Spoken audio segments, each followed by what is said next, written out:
Struggling to find the public link setting in Salesforce? Enable it in under 2 minutes with this simple walkthrough. We'll go through the exact steps, from the gear icon to saving the setting. Follow along. Start by clicking on the Quick Settings icon in the top right corner. Then, from the drop-down, select Open Advanced Setup to access the full configuration menu. Now type Content into the Quick Find box at the top of the setup page.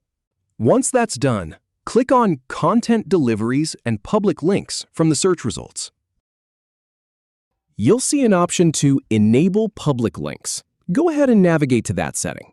Then, check the box that says Public Links can be enabled for users to allow sharing. Finally, click Save to apply the change, and you're all set. If you have any feedback, or if any info is inaccurate, please leave a comment below. We'll do our best to answer or redo the video if needed. Thanks for watching.